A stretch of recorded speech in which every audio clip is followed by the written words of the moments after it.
Our world today is full of so much packaging. Find a box that's approximately the size of the book you'd like to make. Start there. Next, you'll remove the top, the bottom, and one side. It can help to use scissors, a box cutter, or even a trimmer to get the edges straight. What you're left with is what will become the base of our book. Now let's get it covered. If the packaging has dark letters or pictures, it might help to cover it with gesso or paint.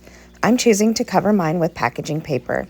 You can choose to cover yours with cardstock or any paper that you have.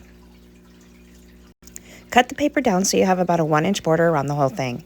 Then I'm using a mitering tool, but you can also just use your scissors to make the corners look nice.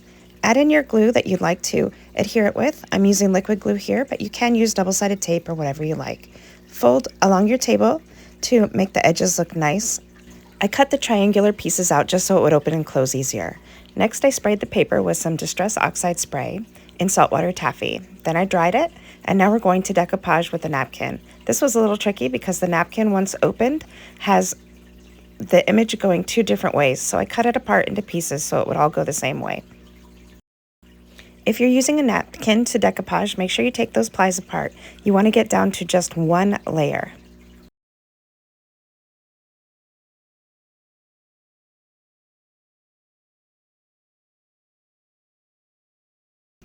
I use Mod Podge to secure my napkin down for the complete decoupage. You can use gel medium or collage medium. Depending on where you live, one might definitely be better than the other, but it's your preference.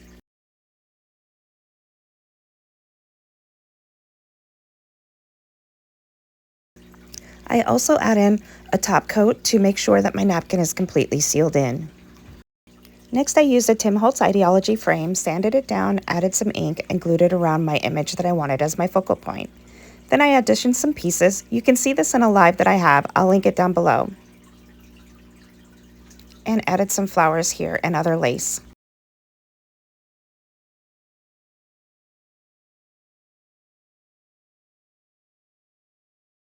On the inside of the cover, I cut some cardstock to fit. No measurements here, as this will decide on the size of your box. I then went around and added ink to the portions that would be seen under the cardstock.